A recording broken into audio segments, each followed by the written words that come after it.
It's the KQ Morning Show. 92 KQRS. Good Thursday morning, September the 19th. We are here. You're here. Let's get it on. Here's your top 5 at 6. 5 stories we think you need to know about as you head out into the rest of your day. We start off with a tough story out of Eau Claire, Wisconsin. At an apple orchard, a group of school children were on a ride. School field trip to the Bushel and a Peck apple orchard, actually in Chippewa Falls, Wednesday. What the sheriff called every parent's worst fear. A wagon being pulled by a tractor lost control, rolled over down a field. 18 people hospitalized, 3 with life-threatening injuries. We don't know yet who those 3 are, what ages they are, but this is a really, really tough situation. We've got a little bit of the audio with the sheriff, Travis Hakes, here.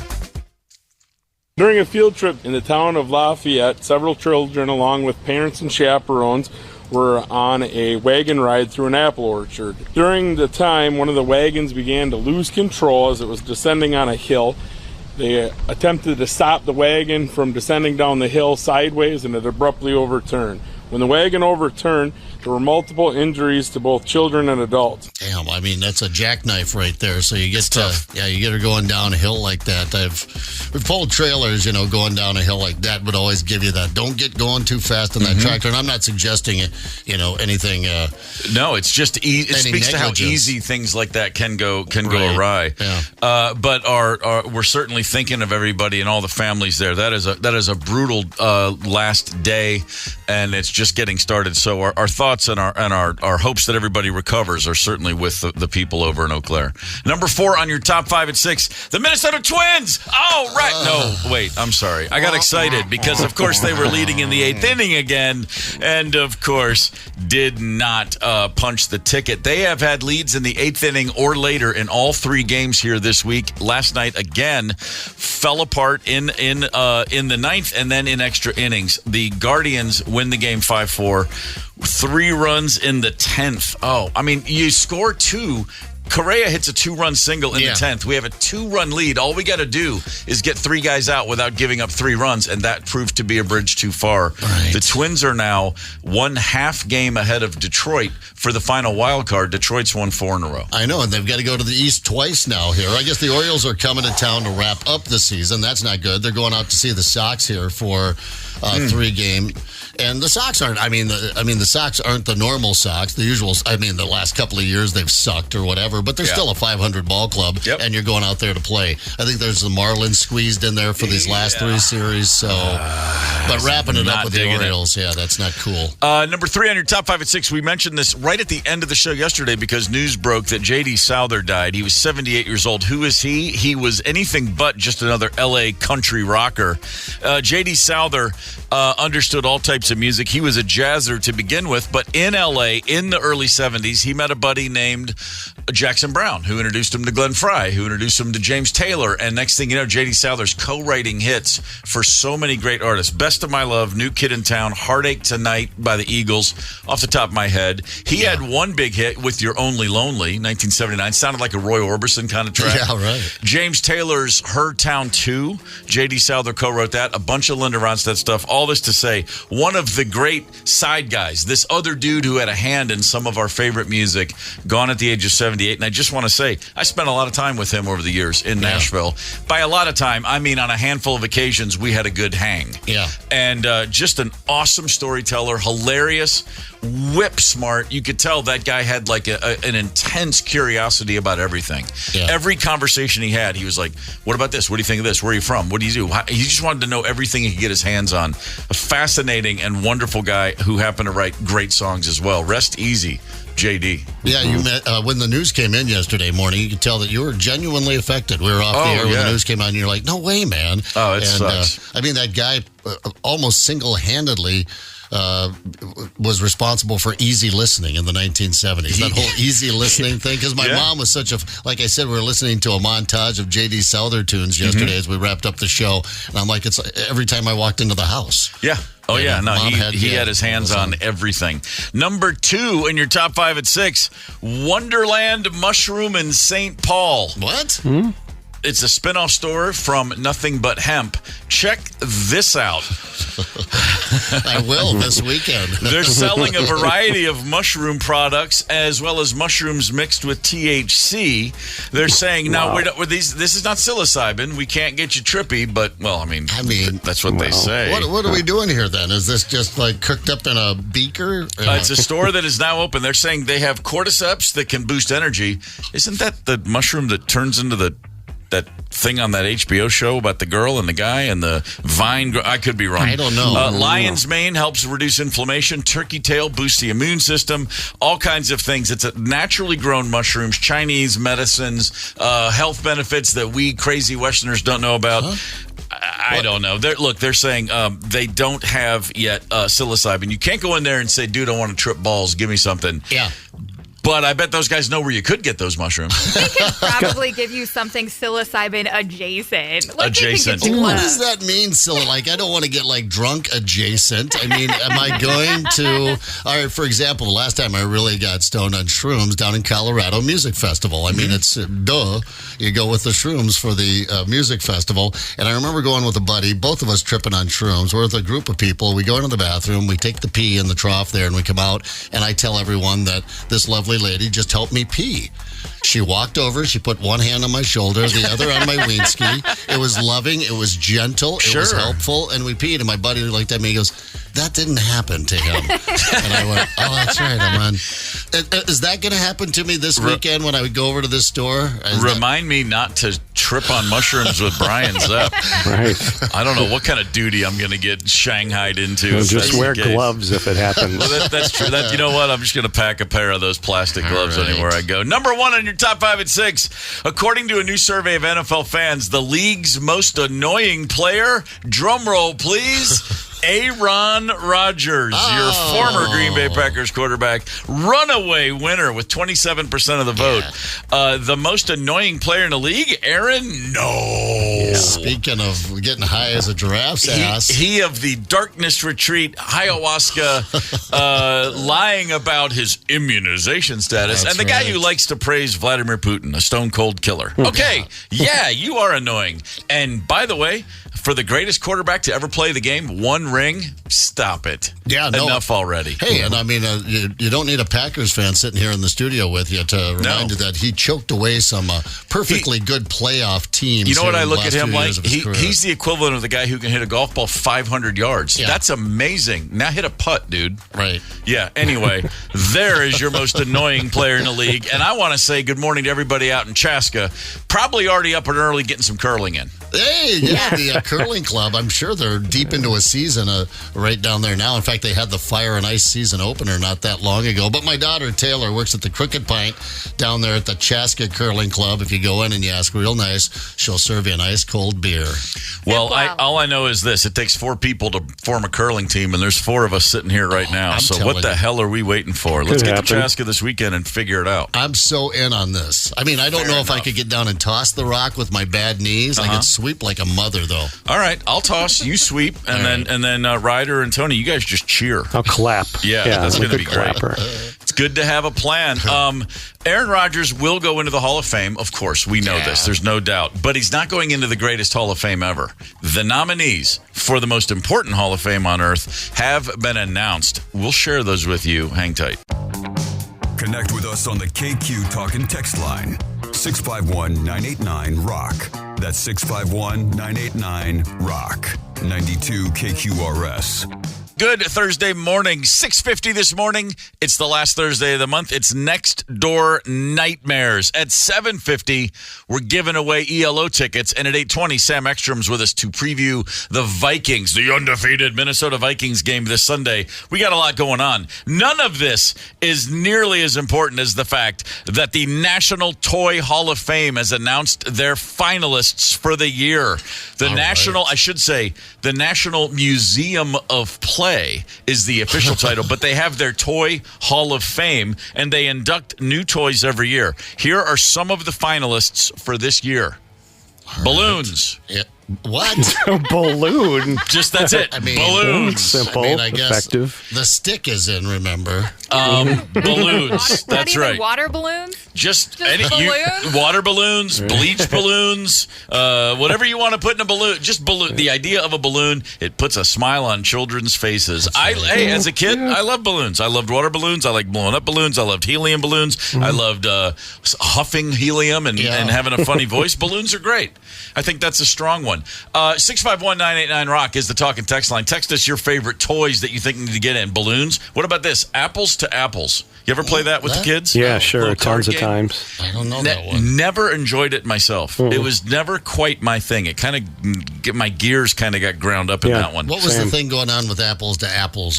It's just like you compare words or sayings and you get things that are, it's like a game of synonyms, basically, kind of what I remember. I don't know. Yeah. It was, they were trying too hard. I think I played it once and there was drinking. I felt like it was a precursor to Cards Against Humanity. Well, now I didn't pour cocktails with the kids, Ryder, so that's where I went wrong. Right. Thanks for telling me way too late. From apples to apples to sadomasochism. Also on the list, simply this, the trampoline. And all of its forms and fashions, sure. Here's the one I love the most, the hobby horse, or as I knew it, the stick horse. A stick, a broomstick with a horse head and a little reins that you hold on to is up for induction. It's got to get the right votes, and something tells me it's going to go in, and that something is the fact that there are now hobby horsing championships all around the world.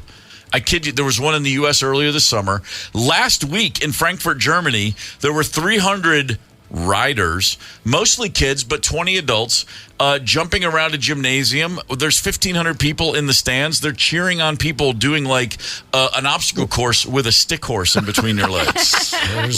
Where's carbon monoxide when you need it? I never really bought into that. You know, when I was a little kid, you know, my grandmother, West River, South Dakota out there, she always got the pistol set, you know, the 2 6-shooters and, and the cowboy hat. And then we would get the stick horse. And very quickly, we were like, never sold on that. Even as a toddler, quickly, we would turn it upside down, and we had a hockey stick. I was going to say, you could hit things or people with that stick horse. Right, No, we weren't riding around like a bunch of ponces. Hard to look cool with a stick horse. You can't look cool with a stick horse. Hence the Germany competition, because, you know, I read a quote from a 15-year-old kid who said, hobby horsing just gives me self-confidence, and I just enjoy doing it with other people. And you know what? If that's the case, then good for you. You know what? Better that than sitting in your basement playing video games all day long, I guess. You're getting a little exercise. You're jumping around. But what I really like is when the stick rubs up against my genitals. That's what I'm thinking, right? It's just a little... I jumped over the little creek and the hurdle, and I got what they call a big boner. Yeah. I love my hobby horse. 651-989-ROCK is the text line. Let us know your favorite childhood toys. What needs to go in of the list? Let me go down a little bit more there. Do you think any of these should okay, you got the stick horse. That's obviously... I'm voting yes. A game called Sequence. Don't know what it is. Trampoline. Transformers. Yeah, baby. How's that not in My Little Pony. Not in there. And by the way, this is the big one. Pokemon trading cards. Not in yet. I got to think they're going in with bells on. Woo!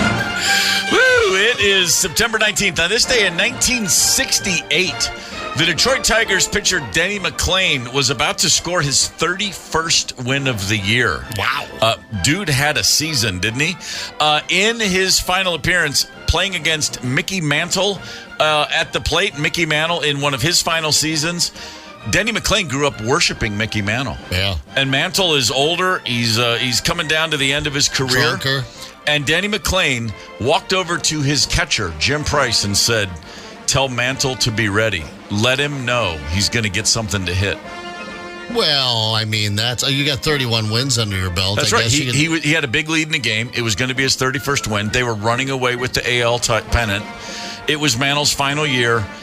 He was tied third all time with the home run list with Jimmy Fox, and Denny McClain knew if he gets one more home run, he'll be second all time. Did he toss it in underhand? He threw a pitch he threw one right down the middle, and Mantle stared at him. The catcher was talking to him. Mickey Mantle was confused, and literally Denny McClain is giving the catcher again for the Detroit Tigers. Jim Price says, tell him where you want it. And Mantle put his hand out over the plate, and Danny McLean threw it right there, and he hit the ball 400 feet. Home run. So scores around. Unlike the Babe, where he called his shot, Mantle called his pitch. He called his pitch, and Danny McLean gave it to him happily and lovingly.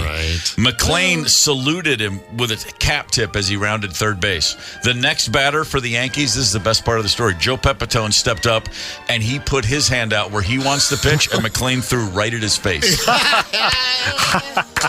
Baseball's hilarious. I love baseball, man. It's the KQ Morning Show, 92 KQRS.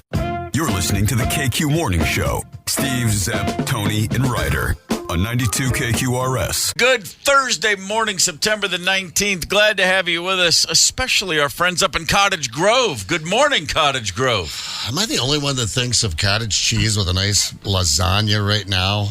That's where it was invented, in Cottage Grove, I believe. I think it is. And the rivers run in Cottage Grove with cottage cheese. I don't know what I'm talking about. Imelda Gorman's lasagna, always cottage, not ricotta. She always went with cottage cheese for lasagna. She's like, I just like the way it sits better. Yeah. And then the first time I had a real, in quotes, lasagna with ricotta as a child. And I was like, what is this crap? This isn't right. And then, of course, my friend's mom is like, who makes cottage cheese? It was the first time I waded into a mom's cooking. Yeah, that's what we do in the Midwest. We like our cottage cheese right in there. Spaghetti with a dollop of cottage cheese on the side. Look at Ryder. She's just drooling over there. The very thought of Cottage Grove. There was a time when my parents were cutting calories, and they'd have a burger patty, no bun, with a side of cottage cheese. Sure. Little pepper on there. Yeah, man. Or seasoned salt. McCormick seasoned salt works on cottage cheese. Son, enjoy. Thanks, Dad. Everything. The McCormick's, that was the only spice I had in the rack. It works for literally everything. All the neighbors are doing it. Nextdoor neighbors, neighbors in general. Sometimes, these things go a little awry. What do they say? Fences make for great neighbors. Ain't that the truth? It's the final Thursday of the month, so let's talk about some Nextdoor Nightmares. Even in Canada, even the friendliest folk on earth, Canadians, they get into it with their next-door neighbors. Case in point, Wendy Washuk, 58-year-old woman in Canada who seems to be just a lovely gal. Okay. She's in the yard. Kids are playing. She's a teacher. She likes to play with kids. She's she's an educational assistant, I should say. She spends her time with kids, and there's some neighborhood kids all having fun. Well, she'll tell you what happened right here. It all went horribly awry. Sorry, no, I blew it. That's right. Wendy. I forgot we were doing here we go. Because I love kids and work with kids, I asked him if he had any water guns, and he said, yeah. I was trying to figure out how the water gun was working, and it accidentally hit the neighbor that was like maybe 3 feet away cutting his grass. They had told my husband to bring your wife out of the backyard, that I'm being charged with assault with a weapon. They didn't ask me one single question. They didn't interview one single person. I've cried myself to sleep many nights. Well. She's cried herself to sleep many nights. Shot a neighbor with a squirt gun, which was filled with water. What? Not acid? Here? No acid, no bleach, no pee. It was full of water. And her neighbor called the police because that's the kind of guy he is. She was charged with assault with a weapon. Dude, I don't know what went so horribly wrong in your life that you just hate everything and everyone. But plenty. Why are the cops charging her? I get douchebag neighbors, they fall out of the sky. But where are the police with the common sense here and say, all right, you got shot with a squirt gun? Yeah. Shut up and quit calling 911. Mow your lawn, go back inside the house there, and drink yourself to death. 651-989-ROCK. You got a good crazy neighbor story. We'd love to hear it. Text and or call 651-989-ROCK. It's just one of these. Everybody looks normal from 30, 40 yards away across the street, down the road. Like, hey, how you doing? Good to see you. Morning, neighbor. And then, boy, it just takes one little weird line you didn't know existed you cross, and then you got an enemy for life. Yeah, I had Jill was my neighbor. Sweet Jill over there in St. Paul. I hope you're listening this morning, Jill. Gosh, I miss you. Here's what Jill would do to torment me. I'm a hermit. I'm a curmudgeon. I go inside the house as quickly as I can get in there, and I triple bolt the doors. doors. I close all the blinds. That's how I live generally. I try to be, if you say hello to me while I'm walking up my sidewalk, you're going to get a nice hello, hearty hello back. But Jill liked to invite me to neighborhood things, little garage sales. Sure. Hey, we're all getting together in so-and-so's driveway, that kind of thing. All right. Or what was that thing, the National Night Out? Yeah, National Night Out, sure. So what she would do is knock on my front door, which I would promptly ignore. But then she'd always go around to the back where she could see where my truck was parked. I couldn't get it in the garage. My garage is too full of junk. And she'd see my truck was there and then knock on the back door. So if I heard the front door and then the back door, I knew Jill was stalking me. I mean, God bless her.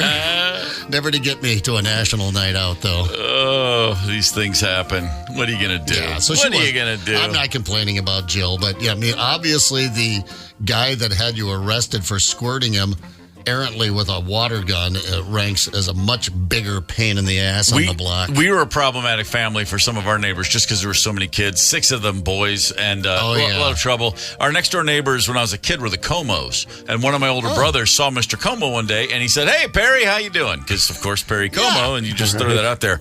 And that was it. That was like that. That's so disrespectful. Those horrible Gorman boys. There was like a wall of an invisible wall went up, and the Comos would like the Mrs. Como would like blank my mom when she'd be out pulling weeds and stuff. Come on, your name is Como. It's the 70s. We're gonna call you Perry. Yeah. That's how that works. These are troubled times. Wasn't there another story about there wasn't a squirt gun, but there was water. Zep, somebody there was a little. What was that other neighbor got into a big beef with somebody? Oh, my grandfather had one of these, and Pappy. And he just thought it was the funniest thing ever. And we did when we were little kids for about a second. But this went on for years. He had one of those little pee-pee figurines. What were they called? Pee-pee boy or whatever. And you pull down the shorts and it would pee. Oh, sure. Put a little water in it. You pull down actually, I think his was an old man with a barrel. And you pull down the barrel and it pees. And he would just giggle and thought that was funny. And so did this neighbor when they pulled down the little shorts and peed on their neighbor. And again, the cops were called. Listen to this. It peed on me, basically. It shot water out of its penis. How's that? Out of its wee-wee area. Does that make sense? In front of our minor children and grandchildren. It really didn't have a wiener, but you got the point. There was a sexual style assault on my wife. I mean, just because it doesn't have a weenie. Just because somebody may cut off that little piece of plastic to say, okay, it's not there anymore, doesn't change the fact that you're getting peed on. No. You've clearly never been peed on. No, you're not getting peed on. It's actually not that at all. No, Let me show you the difference. Holy smokes. My penis? I know. It's people just want to be victims so damn bad. The greatest thing about having neighbors is in the modern age is the Nextdoor app. You get the app and everybody communicates. And there's never a shortage of great little posts on here, like this one. To the neighbor that called the cops and filed a report about the illegal activity in my home. Since you can't mind your own business, I will let you know my illegal business is a candle and soap business. I make soaps and candles for customers that stop by and pick up orders. So there's no illegal activity going on. Now that you know the truth, please call the police back and tell them you were wrong. Shut up and mind your own business. That's incredible. I see people coming and going, and there's goods and services being exchanged clearly. Yeah. Buddy of mine, Rob, is retired now, but worked over at the St. Paul Water Department for his entire life. And he would often tell us that this one neighborhood he would go into, every time they called the cops on him. It was one of these nosy neighbors. You know? And he would see the curtain pull back just a little bit, and he knew that the cops would be showing up momentarily because every time he checked their neighbor's water meter, they called the cops on him, thinking he was up to no good. Every month. Unbelievable. Yeah, what? He's here again. He's casing the house. He's nosing around out there. I don't like it. Now, to be fair, Rob did look like the seedy type. It is happening again. Here's another one on the Nextdoor post. Now, see, this is when the app actually helps. My wife locked me out of the house. I have diarrhea. Can someone please help me? You had time to do that? Just go around. I mean, it's your house. You're allowed to crap in your own bushes. You can crap in your own yard. Yeah. I do believe. It's nothing wrong with the house. He wanted help with his diarrhea. Who's going to let you in? I'd be like, hey, man, I got you, but not for this one. And I just cleaned my toilet. If you, that's great. Here's the all-time. Here's the all-timer from the Nextdoor app. Okay. Please don't defecate along our trails. I am talking about humans. To the female jogger that defecated 2 piles next to my fence gate door at the trail along Belmont Ridge at my house, behind my house at 5:40 this morning, I cleaned up your mess, and I suggest you see a doctor. Oh, my God. You are sick in multiple ways. It took 2 COVID thick masks sprayed with cologne and goggles to endure the stink and keep the flies from flying into my face while performing the cleanup with a long shovel. And the fact that you brought toilet paper suggests you have another issue and that you planned on defecating somewhere along the way and just leave it there. Lucky me to be at my breakfast table looking out towards my backyard at the beautiful section along the path that the neighborhood is so proud of, especially our knockout roses. Fertilizing, that's free fertilization. I know some guys that might get turned on by that. We hear about that every once in a while. There was a guy last year that was jogging past a school every morning, and every morning that's where it hit him. That's where the tummy said it's time now. And he was taking a dump out behind the school. Little did he know there's security cameras on the back of the school too. Ouch. Yeah, they've got the entire perimeter covered, and yeah, he got busted. And I think it was like a local politician, the mayor or something. It stands. I mean, that's the way Chauncey is. We have our walks around the neighborhood, and he knows where he needs to go. Yeah. I call certain areas of the neighborhood the killing fields because he leaves a killing behind every single time. 651-989 Rock is the talk and text line. Let us know what you have on your mind where your neighbors are concerned. Oh, and by the way, never a bad time for a bear story. And we got a doozy. Hang tight. Connect with us on the KQ Talk and Text line. 651-989-ROCK. That's 651-989-ROCK. 92 KQRS. Thursday, September the 19th. Have we got a bear story for you? But apparently a caller has a bear story for us. 651-989-ROCK is the KQ Talk and Text line. Tony, who have we got? Bearman Mario from Rodgers. Mario, good morning. Good morning. What's your favorite band, Mario? Guns N' Roses, of course. Well, of course. Favorite team? The Minnesota Wild. I think we've spoken to Mario before. Mario, what's your story, brother? We were heading up to the North Shore, and just outside of Lutzen, I clipped a bear crossing the road, just got his hind end. Mm-hmm. And after we did that, the wife was blaming me for farting in the truck. And I was like, it's not me. And she's like, you could at least roll the window down. I was like, I didn't do anything. And then when we got to Lutzen, we got out of the truck, and the bear had crapped all the way down the side of my truck. Well, I mean, you rear-ended him, sure. I mean, you had that coming, man. Oh, man. That would have been the hind end. So rolling down the window wouldn't have helped at all. No, not at all. It was from the front all the way to the back. Oh, man, yeah. Well, the bears in that great diet of theirs, they'll eat anything. They're like human beings. Sure. He showed you in that car of yours. Yeah, but man. Yeah, I wasn't happy that I was the one getting the blame for it. First things first, it was not me. It does say something, though. That I'm not that familiar with the smell of bear crap, but if I smelled it and thought that's someone I know, I'd think they had some troubling issues. I would just assume it's a different level. It was pretty bad. I imagine that's the case. Like I said, they have a human diet, basically. They'll eat anything. They're garbage cans. So, yeah. Mario, thank you. Thank you for the call, brother. We appreciate it. You guys have a good one. Yeah. This story from just the other day, a guy from Blaine, Ryan Bierman, outside in the woods hunting bears with his 12-year-old son. Yeah. Probably Junior's first bear hunt. Would be, yeah. So 12, it depends on the game, 12, 13 years of age. First time you can go out and legally hunt, tag an animal, before they shoot squirrels and rabbits and that sort of thing. But yeah, had to be 12 years of age. Our man Ryan had shot a bear. They were giving it time to walk off. He hit it, or actually he let his son shoot the bear. Didn't hit the kill zone, but it wounded it. Okay. And then they were giving the bear a little bit of time. Yep. It was in fact the kid's. It was not his first hunt. It was, but the two of them together, they see the bear. Owen is his 12-year-old son's name. Owen shoots the bear. They give it, 20 minutes or so before they start the search. They wanted to make sure if it was going to bleed out, they wouldn't run away any further. They start to finally trail it, and then boom, round a corner, and there's a bear, as he said, looking kind of like a dog, squatting down, staring at him from 5 or 6 feet away. And there's the bear. It lunges at this dude, Ryan. Oh, boy. He said in an interview, he reached for his sidearm, just wanted to scare it away. 5 or 6 feet away, the bear charges, and my man shot to kill, missed him, and the bear got on top of him. A 200-pound bear, angry. Sure. He's flat on his back. He said, I'm pistol whipping him, and it felt like I was striking a brick wall. Yeah. And I remember thinking, I have to do something different.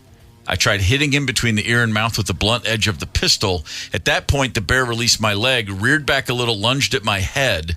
All I could see were his claws and teeth. If you've ever been in a bar fight with a dude, you think back to it or if you've ever been even in a fender bender, you know how your brain replays moments like that over and over and slow over. Motion. Imagine this you're in a hand-to-hand combat with a bear who's already not in a very good mood. He says, I remember the first bite. I heard a crunch. My thought was he broke my arm. It was punctured, though, not broken. A fight ensued. The whole thing may have been 45 seconds, maybe more. And then at some point, he says, that's when I saw a flash from the muzzle of Owen's rifle. The bullet transferred the bear's weight to one side, and I pushed him off. We heard the bear's final moans. I can't recall if another round was fired or not. 12-year-old Owen picked up his rifle, shot and killed the bear as it was on top of his dad. Holy cow. From the hip, no less. From the hip. Yeah, that's... because I'm sure it was point blank. He was right there. Yep. But damn. That's good kidding, I call it. Hey, if you're going to be a kid, be a kid like that. Good job being a kid, Owen. It's a frontier adventure story. It really is. With my boy. It would be very easy to freeze in that situation, It's not a situation either one of them have been in, nor most hunters ever. And at 12 years of age, to have the wherewithal to say, you know what, I've got to step in here. And, of course, the bear is on top of Dad, and you're going to make a shot here. Yeah, that's a winner right there, Owen. On top of it, the shot obviously could have gone awry. That's a very, very scary thing to be doing, shooting in the general direction of your dad with a bear on top of him. Holy cow. All around, just one of those moments. And like I said, I've never been in a serious car accident, but fender benders and, slightly, none of them are cool.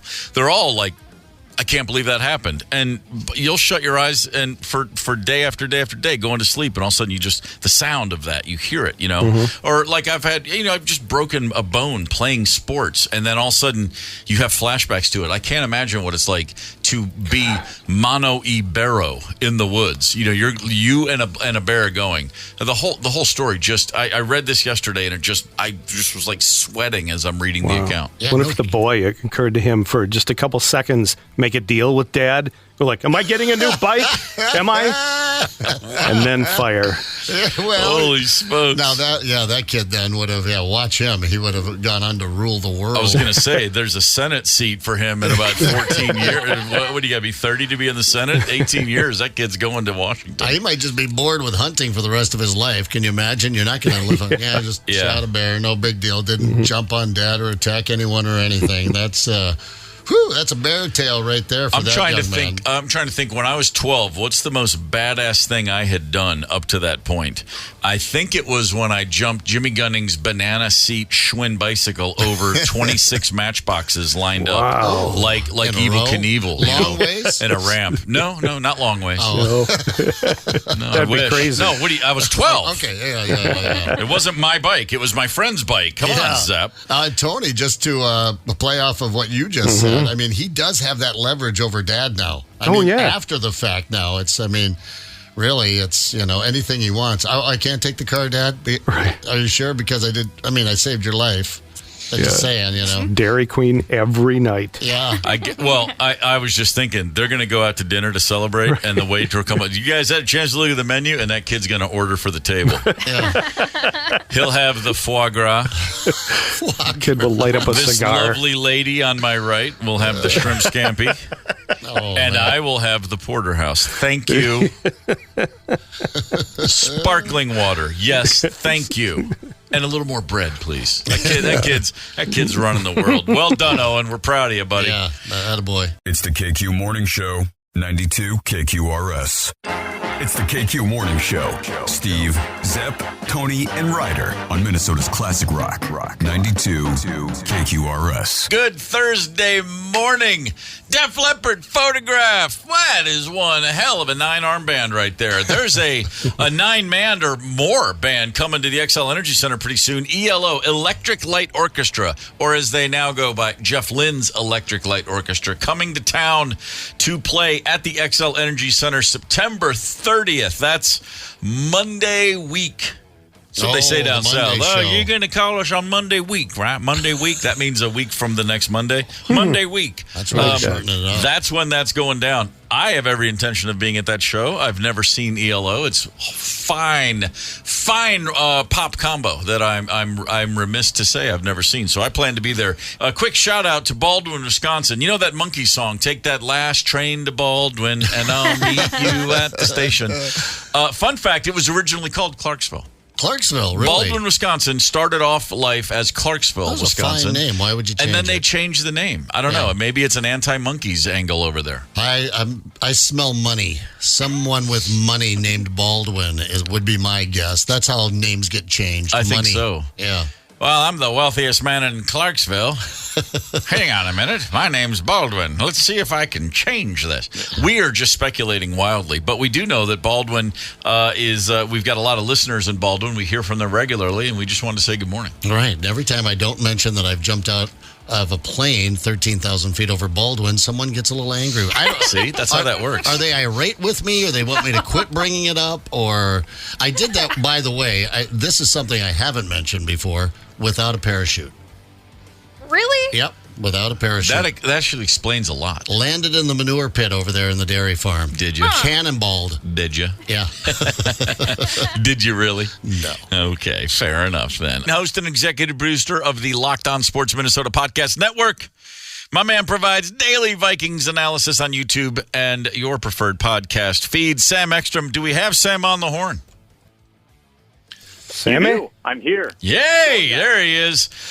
Sam, it's always a pleasure to chat with you, especially with the undefeated 2-0 Minnesota Vikings getting ready to play again on Sunday. First things first, where is the respect, Sam? Vikings are a home dog to the Houston Texans. I know, 2.5 points. You're right. It was 4.5, 5.5 against the Niners, so that line is slowly coming down, but Houston is one of those trendy, rising teams. Everybody's in love with that offense. Everybody's in love with C.J. Stroud. I think the Vikings are fueled, though. I think they like the bulletin board material to be overlooked, to be underdogs. People aren't really bought in on them. I saw that there were 22 quarterbacks that are more likely to be the MVP than Sam Darnold, and that includes like Tua, who might not play again this year. So it's kind of wild how no one's really talking about the 2-0 Vikes.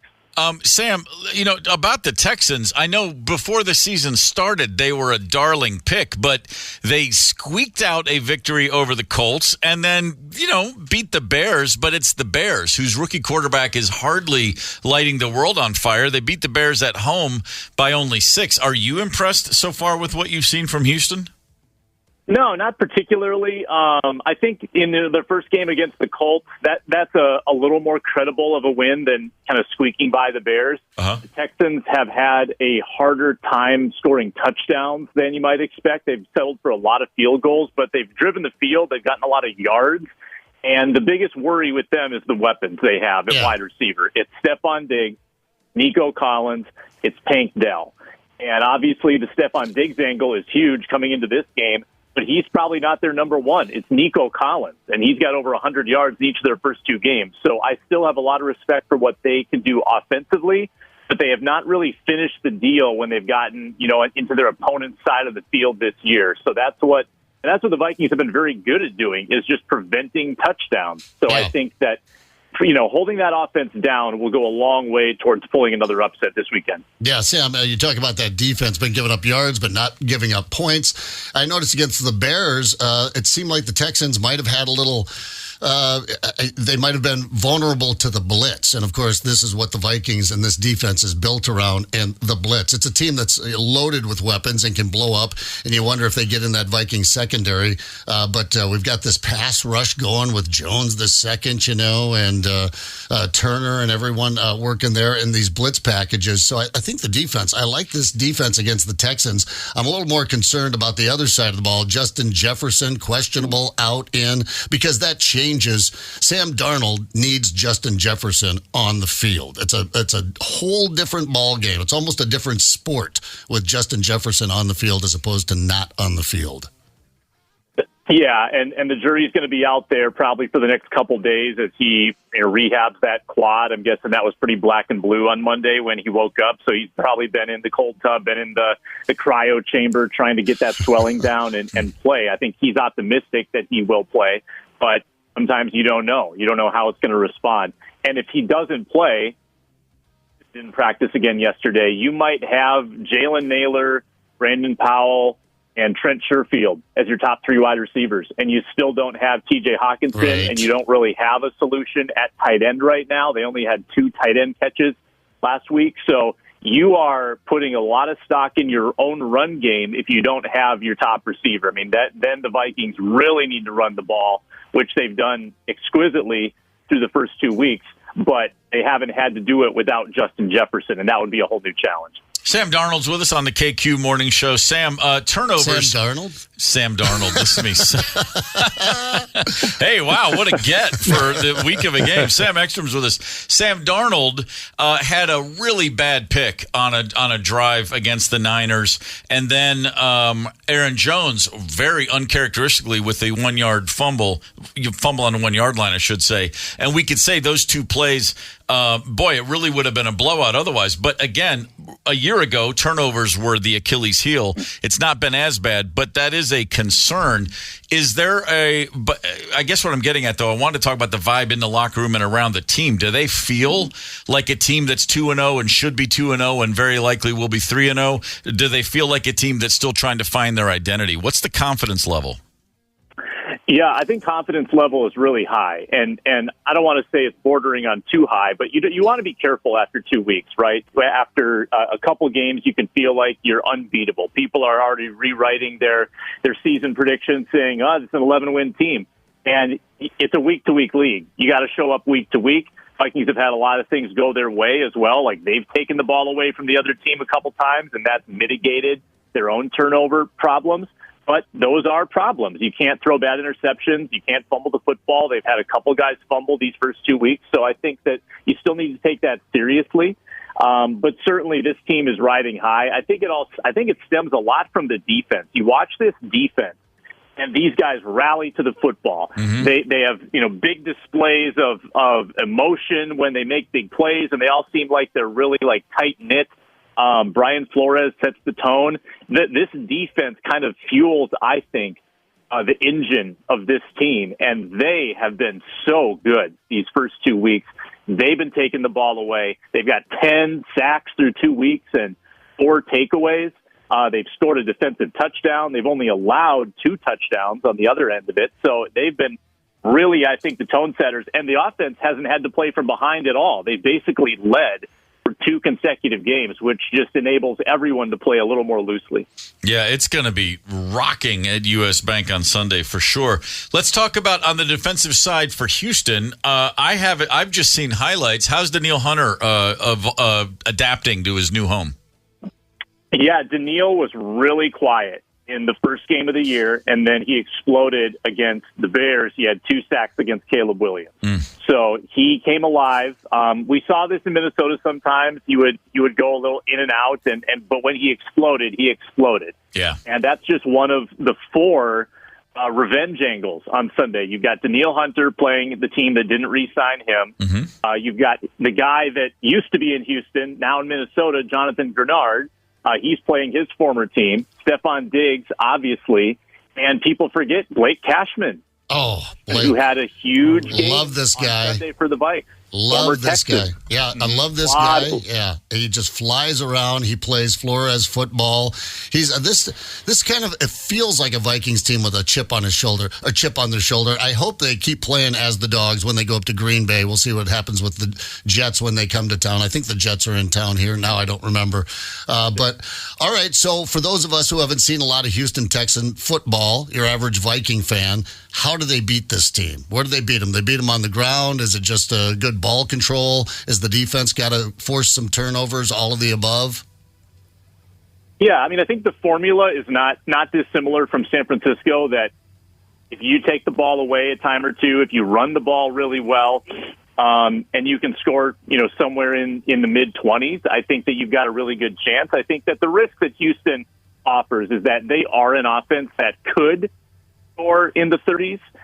If you're not careful, if they convert a couple of deep balls, if they get over the top to Tank Dell or Stefon Diggs, then it could get lopsided. You could be playing from behind against this Texans team. Their defense doesn't quite worry me as much. I think that secondary is gettable. However, if you don't have your best receiving weapons, you might not be able to exploit that. So in some sense, I do worry a little bit about the Vikings being able to capitalize on the Texans' weaknesses. Like you look at their starting corners and you wouldn't, walk away saying, oh, these guys are shut down. No, I think that there's definitely room to pass the ball against this team. You just have to make sure you have someone to pass to. But if the Vikings defensively and make Stroud feel a little unsettled, I don't know if he's seen a scheme like this in his NFL career, I think that they could have a lot of success once again. Sam Ekstrom's with us on the KQ Morning Show. What is Sam Darnold's mindset? What are you hearing? He's got to be feeling, again, you said you don't want to get over your skis after only 2 games, but man, he's got to be walking around with a Cheshire grin on his face. He's in the right system, he's got the right coach, and he's got a team that believes in him. Yeah, I mean, I said it with you guys last week. Not having J.J. McCarthy breathing down his neck, maybe in some sense, has allowed him to play more freely. He's able to shake off a turnover, knowing that he's not going to be replaced at the first sign of trouble. That probably helps him out a lot, I would think. And then he can freely mentor J.J. McCarthy. He's not worried about getting yanked. So I think he's playing really confidently. You look at a couple of the throws he made on third downs on that final drive to clinch the game last week. There was a throw to Jalen Naylor down the middle where there were 4 Niners enveloped around Naylor. Darnold threw the ball, and Naylor wasn't even looking yet. He just trusted him. He threw it to his back shoulder. It fell right in his lap for a huge 3rd-and-8 conversion that moved the chains, kept the clock going. And this was when it was a one-possession game. I mean, the Vikings could have easily punted the ball and given the 49ers a chance to win. Darnold has responded to every little bit of adversity that we've seen, the turnovers, a couple of interceptions. He had a really bad play early in that 49ers game where he kind of chucked the ball backward randomly and then bounced right back from it. So, we're seeing some of the boneheaded stuff, but we're also seeing his ability, his mental toughness to respond to that, which I'm not sure he had earlier in his career. Sam, as my AFC team is the Tennessee Titans, if you want to talk about boneheaded quarterback play, we can go deep on my guy down there. For the Vikings, 7 penalties in each of their first 2 games. Is that a concern in the locker room? That's a lot. Yeah, I'm trying to kind of remember those penalty by penalty. I remember a lot of them happened early in that Giants game, just the first game jitters or not, some rookie mistakes. Dallas Turner was offsides one time. I feel like they shook that off pretty well in the New York game. I'm trying to think. It hasn't really come up in press conferences about the penalties. Okay. I'm trying to remember exactly how those went down. It was a lot of formational stuff, if I recall. I haven't seen too many of the long pass interference penalties, the personal fouls. I don't think they've had too many holding calls either. They've been a little more benign in nature, which is good. I think it's not a huge issue at this point. Something to monitor, certainly, but they haven't really been shooting themselves in the foot at the most critical times with those penalties, which is the most important. Yeah, I think it's been raining yellow flags in the NFL this season. Of course, they're trying to keep the offensive tackles up on the line, so there's been a lot of formational penalties for all the teams.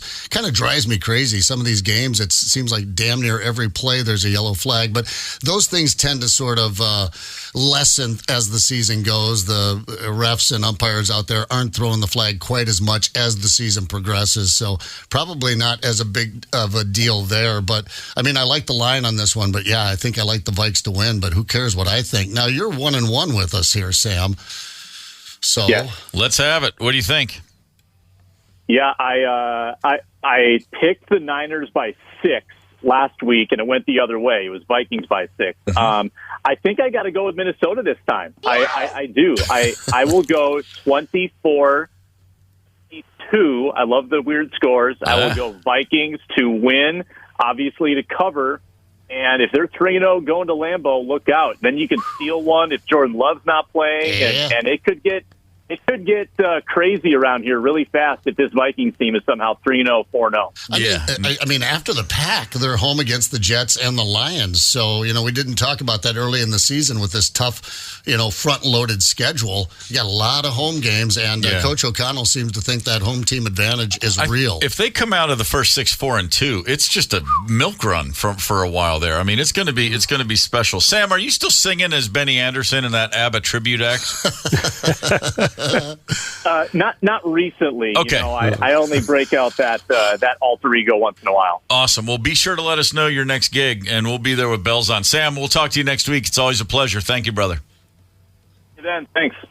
I like the pick. I mean, to cover easily, and I also think the Vikings are going to win the game. And CJ Stroud had an amazing rookie year, but that defense, he hasn't, really the second half of the year last year when the Texans took off. Brian Flores has just spent the last 5 days focusing on C.J. Stroud. He's going to have a long day. Yeah, boy, liking the way that D is playing as well. Yeah. And I don't want to get out in front of us here, Tony, tune-wise, but beating on the Cheeseheads next week, my man. I know. We're polishing it off. All right. Brushing it up. Join KQ's Lisa Miller and the Yellow Ribbon Alliance Saturday from 4:30 p.m. to 6:30 p.m. for the Field of Bands featuring Arch Allies, America's premier tribute show at the Washington County Fairgrounds in Stillwater. You can pick up your tickets at 92kqrs.com. Hanging out with Lisa Miller is a hell of a way to spend a Saturday afternoon. She's fantastic. That'll be fun. The top 5 at 9 coming up. Hang tight. It's the KQ Morning Show, 92 KQRS. You're listening to the KQ Morning Show. Steve, Zep, Tony, and Ryder on 92 KQRS. Thank you, Queen, for We Are the Champions. The champion 4th of July town around these parts would, of course, be Delano, Minnesota. Oh, yeah. Home of the first, correct me if I'm wrong, first 4th of July parade in Minnesota. Would not surprise me. It's a pretty big deal. I have some friends that never miss it. In fact, I had a friend, this is a little fun fact for the Delano 4th of July parade. She left her shoes in the sitting there along the parade route and got a little drunk and walked home and woke up the next morning, could not find her shoes anywhere. Happens. She ended up walking back to the parade route on a hunch, and there they were, sitting side by side right where she left them along the street curb. Was that Terry? That was Terry, yeah. Terry Train's hometown. Yeah. They cleaned up all the parade stuff, and then someone's going to want those shoes. Left them right there. That's about as honest as you get. Small town as you get. I can't think of anything to recommend a town more than that one right there. Delano, we'll leave your shoes where you left them. Yeah. Right on. Well, good morning, everybody out there in Delano. We're happy to have you with us. Let's get to the top 5 at 9, shall we? Top 5 at 9, number 5. Tough story out of Eau Claire yesterday. The Bushel and a Peck Apple Orchard in Chippewa Falls, there was an accident. It was a school field trip. A group of kids were in a wagon being pulled by a tractor, like a hayride, but an apple ride, going through an apple orchard. The tractor was going down a hill, and somehow, not sure exactly how it happened, the driver lost control. He applied the brakes, but the wagon turned sideways and overturned. Bit of a jackknife type of situation. 18 people, 25 people were hurt, 18 were hospitalized, and apparently 3 airlifted with life-threatening injuries. This is a really, really awful situation, and we just, our hearts are with everybody involved in this. You're talking about a bunch of school kids in an apple orchard having just a great field trip. They're out of the classroom, a beautiful day. This is horrible, and we certainly are wishing the best that everybody recovers. I just, as anybody, as a person, as a parent, as a kid who was once in school, as anybody, you can just imagine the scene and imagine what a nice day it is, and then out of nowhere it just turns so quickly. So we hope everybody recovers. We hope everybody's back to school soon. Amen to that. Number 4 on your top 5 at 9, the Twins, little baseball team over here in Minneapolis. Yeah. For the 3rd time in a row, they led a game in the 8th inning, or in fact, even later. And they lost that game. In fact, the Twins had a 2-run lead in the 10th inning of a game, and still lost the game to the Guardians yesterday. 5-4 is your final. Man, this is rough to see. Rough to see the team just limping to the finish line of this regular season. A few days ago, we were talking about the fact they were 2.5 games ahead of the Tigers. Yeah. So at least the wild card looks like it should be pretty secure.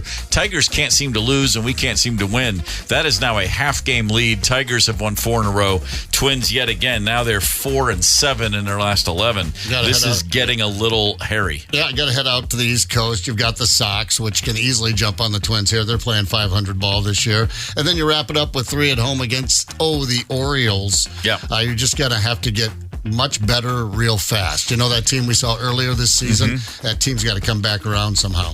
The only hope is that the Orioles are they're probably not going to catch the Yankees for the AL East, so they're comfortably being there. Maybe they're going to take their foot off the gas themselves as they prepare. That is certainly the hope. The Twins are not going to be anybody's. They don't look like the kind of team that would come out of the wild card and make a real run. But playoff baseball always beats the hell out of not playoff baseball. Yeah, that's true. So here's hoping they make it. Number 3 on your top 5 at 9, the band Queen, who we just heard. Earlier this year, they sold their catalog, as many heritage artists are doing. A huge investment group, a bank, somebody comes up and they say, hey, we want your masters. We want all of your royalty streams. We want your merch. They cut a deal and they just buy you out. Bruce Springsteen sold his for $500 million. Queen this year, $1.2 billion, a deal they cut. That's I believe the biggest one yet. Now, word on the street, Pink Floyd. We've been hearing rumors they're looking at selling the Pink Floyd catalog. David Gilmour said recently he wants to do it just so he never has to talk to Roger Waters about any business again. Right now, the Financial Times is reporting that they're looking at similar to the Boss, $500 million. Between $500 and $600 million to sell the Pink Floyd catalog. I suppose Queen still. Bohemian Rhapsody is going to keep hitting the top 40 charts about every decade. That's it is. Plus the marketing potential with those hooks and those songs. There's more singles, more top 40 singles back in the day than Pink Floyd ever had. Right, exactly. But yeah, $500 million, and then Gilmour and Waters never have to. So no reunion. You've done this. You've been making music for 50, 60 years almost. Yeah. You are. You'll never need another penny, and your biggest problem is your former partner, and you have to get together with lawyers and haggle and argue over crap all the time. And then someone goes, hey, do you want me to take that stone out of your shoe and give you $200 million each? I'd like that. Okay, here we go. Sign here. Right. Man, sign me up for having been in Pink Floyd all these years. Number 2 on your top 5 at 9. Speaking of Pink Floyd, what could be better than choking down a fistful of mushrooms and tripping to some Floyd? Well, you could, if that's something that interests you, go to Wonderland Mushroom. Minnesota's first mushroom dispensary is opening, or just did open yesterday, I should say, on Grand Avenue in St. Paul. They are promoting health and wellness. They have mushroom-based products. Now, they're saying not the psilocybin. We can't sell the psychedelics. Yeah. But, they know a lot about mushrooms over there. Okay, so it's chemically recreated mushrooms. I mean, kind of the nice thing about mushrooms and pot, I always thought, maybe foolishly, was that it was a bit natural, grown from the earth. Right. This is how nature wanted us to get stoned to the gills. I get a little weirded out when it starts getting cooked up in a beaker somewhere. But you were talking about this, Ryder. They've been selling this stuff around. It's kind of like the It's not THC, but it's... So, right, it's not psilocybin, but it's probably, if you're like, hey, I kind of want to feel like that, they can probably get you something that'll get you close. All right. They do have, they said they're selling third-party products, made in-house products, ingredients sourced from mushroom farmers locally. These are not necessarily, it's just products they take real mushrooms and they're just adding things to them. It's, like I said, they're promoting health and wellness as plant medicine as an alternative to many of the pharmaceuticals that are just a part of our life. Now, I should say, hallucinogenic mushrooms have been legalized in Oregon and Colorado. Yeah, they have been. It's been going on. Well, I guess there's only one way to find out, and that's to slip some in of Tony Lee's coffee. A little experimenting, sure. Yeah, see what happens there. It's been 30 minutes. You still don't seem to feel anything. There's some hidden fern garden. There he goes. He goes. That Slow It Down game show, he had no idea those songs were slow. Number one on your top 5 at 9, Aaron Rodgers. Remember him? Green Bay Packers quarterback, now with the New York Jets. In a survey of NFL fans, overwhelmingly voted as the single most annoying player in the league with 27% of the vote. He's earned it. I think it's interesting, the other members of the top 5, quickly. Number 2 was Travis Kelce at 17%. Annoying just because he's everywhere. I mean, everywhere. Before he was dating Taylor Swift, he was just one of those really funny Kelce brothers. You add the world's biggest pop star to the mix, and suddenly he is like, okay. He's wearing a Gucci hat when he comes to the game now with that porn star stash. It's a little nuts. Odell Beckham Jr., who really is not necessarily a household name anymore, still getting 10% of the vote. People are still ticked off, and he hasn't done anything for a while. All right. Patrick Mahomes, everyone hates him just because you can't beat him. And then number 5, Dak Prescott. Well, you're the Cowboys quarterback, so of course people are going to be annoyed by you. It's just that simple. But again, Aaron Rodgers sitting atop the league where this comes in. I've been annoyed by Aaron Rodgers for years. And maybe it's because I had a little inside backstory. His little brother played quarterback for Vanderbilt University in Nashville. Okay. And I didn't know his brother, but I knew a lot of people that did. And so you get these secondhand anecdotal, people are like, dude, what's up with your brother? And then, 2 beers in, he's telling stories. And Aaron's just always been that guy. Yeah. He's got and I'm not pointing, you have a tough relationship with your own family. That's tough. That's sad. It is. It is. But at the end of the day, at some point, it's kind of like, dude, just get over yourself. I mean, yeah, great. You're a good football player. How many rings do you have? 1. How many should you have if you're the greatest football player ever? He carries himself as if, he's always... I love smart people, but I really have a problem with people who think they're smarter than they actually are. Yeah, and a couple of those MVP seasons, his last 2 MVP seasons, I believe he choked away some very winnable home games. Without question. The body language, that's the other thing for me. I love athletes that go against the grain. I like the contrarians. But not in my quarterbacks. A quarterback. I want my quarterback to be a cardboard cutout of other great quarterbacks. Just, you have so much responsibility on and off the field, and when you're sitting there giving interviews about the properties of ayahuasca, and then you're going to go to darkness retreats, and then you're going to tell me that Vladimir Putin is a brilliant guy. Just after a while, I'm like, dude, we get it. You're smarter than the average bear, but you're dumb as a post at the same time. Win football games. I'm never going to say shut up and play your sport. No, I please let me know who you are. But my God, enough already. It's just, there's everything. And look, I've had long hair. I've had short hair. I've never gone with the man bun. When he went man bun, that's when I said, that's it, I'm out. Look at your dynasties. We just talked about Mahomes. I mean, just about as professional as they come. Never really seems to screw up in the media. Just goes about his business with a passion. You've got your Tom Brady's, your Peyton Manning's, your Troy Aikmans. I'm talking about your Joe Montanas. These are just quarterbacks that went about their business. Professional, classy individuals all the way. And Aaron Rodgers doesn't meet that standard, but he's no dynastic quarterback either. Oh, there's that other thing, too. Oh, yeah, he played for the Packers. Screw him. That's mainly it. That's really all. Picture Unitas in a man bun. Yeah, I'm glad he's coming to town. Unitas in a man bun. Oh my God! Picture great. Unitas with hair. Right. Yeah. That flat top. But yeah, I'm excited. Rodgers is coming to town. Stay healthy long enough to get to U.S. Bank Stadium. And please. now, of course, I'm just going down the old checklist. Sonny Jurgensen, what are your thoughts on ayahuasca? You looking to get your ass kicked? Just punch you right in the mouth. So fantastic. Get the KQ Morning Show podcast wherever you listen. 92 KQRS.